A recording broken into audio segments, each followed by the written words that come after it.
Bonjour, eh bien ça y est, nous venons de passer Rosh Hashanah Yom Kippour, grâce à Dieu, quelle fête merveilleuse, extraordinaire.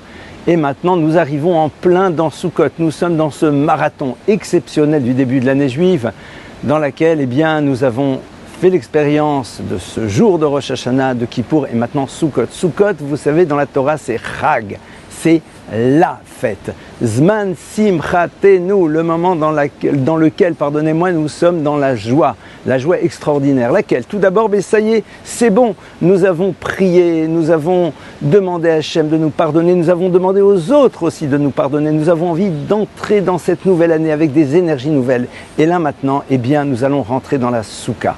La Souka avec ce srar. Ce srar, vous savez, c'est ce toit de branchage. Et disent les maîtres de la tradition du Zohar, ça s'appelle être Betzila Dimhemnuta. Nous allons nous mettre à l'ombre de notre foi.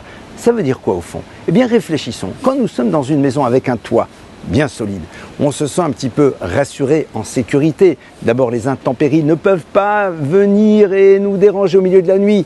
Pas de problème, la pluie est à l'extérieur. Par contre, lorsque nous sommes dans un lieu dans lequel vous avez un toit de branchage, eh bien qu'est-ce qui se passe?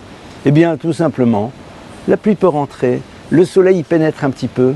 Au fond, nous sommes ici dans ce qu'on appelle Dirat Harai, c'est-à-dire dans un lieu dans lequel il y a une forme entre guillemets d'incertitude, mais pas d'incertitude angoissante. Au contraire, nous dépendons totalement du Créateur de l'univers et c'est ça au fond une des grandes leçons de Sukkot. Une des grandes leçons de Sukkot, c'est de se rappeler que nous sommes et nous devons être en permanence en contact avec le divin. Nous levons les yeux vers le ciel et nous voyons un tout petit peu ce ciel qui est là et qui nous rappelle à la présence du Créateur de l'univers. Nous sommes en contact avec lui de manière constante. C'est d'ailleurs la raison pour laquelle à Sukkot, eh bien, qu'est-ce qu'on nous demande?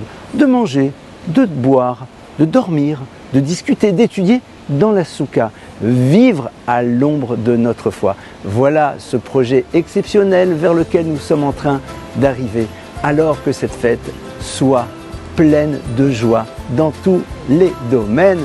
Chag Sameach.